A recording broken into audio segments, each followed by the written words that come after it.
Sir Rohit जी, आपने अभी बताया कर्म के बारे में और किस्मत के बारे में और इसको कैसे बदला जा सकता है, आपने बहुत इसमें बताया था।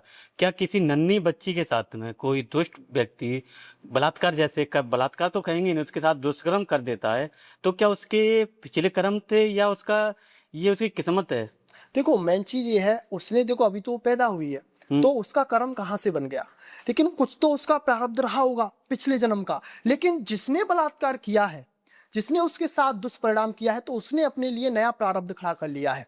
उसका भोग उसे भोगना पड़ता ही पड़ता है। अब जैसे नन्ही सी बच्ची है, आप कह रहे हो कि उसका ये प्रारब्ध था, क्या था, नहीं, हम इसे इस तरह से नहीं कहेंगे। हम ये कहेंगे कि उसका इस जन्म का नहीं, प्रारब्ध पीछे से उसका चला आ रहा है। ना जाने कितने जन्मों से उसने उसके साथ कभी कुछ गलत किया होगा, तो उसने इस जन्म में आके उसके कर्म के रूप में समझ लिए, किसी भी तरह से समझ लीजिए, बलात्कार के रूप में या किसी भी तरह से उसके साथ उसने कुछ दुष्कर्म किया, तो उसका वो प्रारब्ध माना जाएगा, ना कि इस जन्म का वो कर्म माना जाएगा। तो ठीक है ना। जो जिस व्यक्ति ने किया वो उसका वो कर्म है।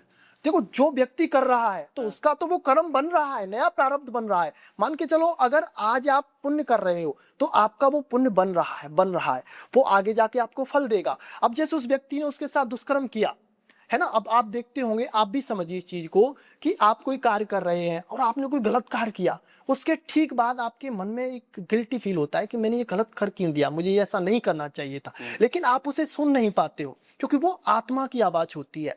और उस समय उसके अंदर भी ये भाव जागृत हुआ होगा, लेकिन उसे उसने सुना नहीं, तो उसका वो प्रारब्ध बन गया। तो आगे चलकर फिर यही लोग तो हैं जो अकाल मृत्यु में जाते हैं, जहर खाएंगे, फांसी लगाएंगे। कौन होते हैं? उनके इसी जन्म के वो भीषण पाप होते हैं, जो उनको दंड स्वरूप, जैसे उनकी बुद्धि खराब हो गई तो जहर खा लिया, फांसी लगा ली, है ना, बिजली से मर गए, यानी कि खुदकुशी करना, तो वो इसी जन्म के कर्म से, कोई भीषण कर्म होता है, उसका दंड उनको मिलता है। और जो बच्ची का कर्म रहेगा वो पिछले जन्म का रहेगा, वो इस जन्म का नहीं माना जाएगा। तो अगर वो व्यक्ति बच्ची या किसी के साथ वो गलत होता है तो वो उसका मतलब क्लियर हो गया कर्म, देखो बच्ची का तो क्लियर हो गया, लेकिन उसने उसका अपना नया नया नया बना बन लिया। गया। हाँ, उसने अपना नया बना लिया। अब तो इसका मतलब जैसे आपने ये बताया, तो ये सिलसिला चलता रहेगा।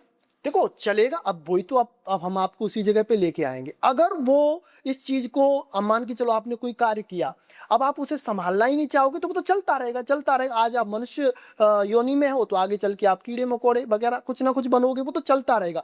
लेकिन अगर आप पर किसी संत की कृपा हो गई, किसी गुरु की कृपा हो गई, वो राम नाम से आपको जोड़ दे, भगवान से आपको जोड़ दे, सत्संग से आपको जोड़ दे, तो वो फिर आपका जो प्रारब्ध होगा वो हल्के में निपटेगा, आएगा, लेकिन हल्के में निपटेगा। बहुत से लोगों को आपने देखा होगा कि उन्होंने जहर खाया या बिजली के तार से उनको कुछ कुछ हुआ, उन्होंने अपने खुदकुशी कर, लेकिन वो बच जाते हैं। क्यों बच जाते हैं? कि कोई ना कोई आशीर्वाद, किसी ना किसी संत का, कोई ना कोई उनका पुण्य कर्म इस जन्म का उनके जीवन में आड़े आ जाता है और वो उनको बचा ले जाता है ना। इस तरह से चलता है ये सारी चीजें। आपने अपने जीवन में ऐसा कौन सा चमत्कार देखा जिससे आपका जीवन बदल गया और असंभव को संभव बना दिया? देखो मेन चीज क्या है, कि वो कहते हैं ना, जब तक खुद पर नहीं बीतती है तब तक आप तो ना भगवान को समझोगे ना कुछ। ऐसा ही हमारे साथ हुआ था। क्योंकि वो कहते हैं ना, दुख में सुमिरन सब सब करें, सुख में करे ना कोई, जो सुख में सुमिरन करें तो दुख काहे को होए। तो भाई हमारे जीवन में भी ऐसा हुआ था। लगभग अवस्था होगी 14 से 15 साल।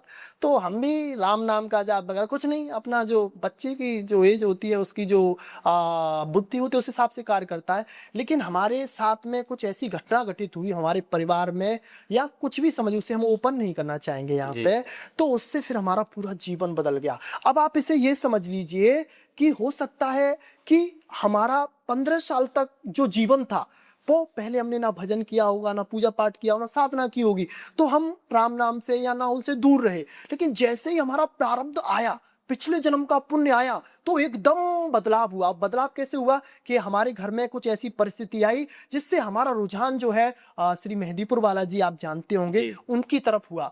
तो उनकी तरफ जैसे जैसे रुझान हुआ, तो पहले क्या रहता था ना, हम सोचते थे कि चमत्कार कर लेंगे, ये शक्ति आ जाएंगी, ये हो जाएगा, वो हो जाएगा, वो चीजें होती हैं। लेकिन धीरे धीरे संतों को सुना और राम नाम का जाप किया, तो अपने अंदर बहुत सारे अनुभव हुए। अब देखो, अब आप ये कहोगे कि ऐसा कौन सा चमत्कार था जिसने आपके पूरे जीवन को जीवन को बदल बदल दिया? दिया। तो ऐसे बहुत सारे चमत्कार हैं, एक नहीं। अभी रिसेंटली हमारे साथ घटित हुआ। अभी हम ये कुंभ आया था, उस समय हम उधर गए थे चित्रकूट में। तो वहां पर जैसे वहां पे अनसुईया माता का आश्रम है, वहां पर हम गए। तो वहां पे ना जानते हुए हम जल में, यानी कि वहां पे पे जो नदी है मंदाकिनी जी, उसमें अंदर चले गए, डूबने लग गए थे बहुत ज्यादा। मतलब ये लग रहा था कि आज खत्म ही हो जाएंगे। लेकिन जैसे ही गुरु जी को याद किया, जैसे ही राम नाम का जाप किया, तो एक व्यक्ति आया, उसने हमको बचाया। और इस तरह से बचाया कि चमत्कारिक रूप से। मान के चलो, हम जब तक सांसारिक लोगों को बुला रहे थे ना, जैसे हमारे दोस्त थे, भाई तू बचा ले, तू बचा ले, तू बचा ले, कोई बचाने नहीं आया। लेकिन जैसे ही लगा कि अब कोई नहीं बचाएगा, भगवान अब तो तू बचा ले, कैसे भी कर, तो एकदम हमारे पास में एक रस्सी टाइप किया, उसको पकड़ के फिर हमको बचाया गया। और बहुत सारी घटना, भी हम मेहंदीपुर बालाजी गए थे, बस पलट गई थी पूरी, और उसमें किसी को कुछ नहीं हुआ। ये मतलब राम नाम की तो ये मत पूछो कि चमत्कार कितने, ये कहो कि क्या नहीं हो सकता है। भाई आप करके देखो, जब आप करोगे ना, तब आप खुद अनुभव करोगे इस चीज को, है ना। तो सबसे बड़ा जो बदलाव रहा, हमारे परिवार में एक परेशानी आई, उससे हम अपने सद्गुरुदेव भगवान से जुड़े, राम नाम का जाप किया, संतों का संग मिला, तो फिर धीरे धीरे धीरे धीरे राम नाम के जाप में हमारा रुझान बहुत ज्यादा हो गया। और अब तो फिर राम राम ही रह गया है, अब है ही नहीं। अब अपना उससे सब कुछ चल रहा है, लेकिन ठीक है, चल रहा है। जी, जैसे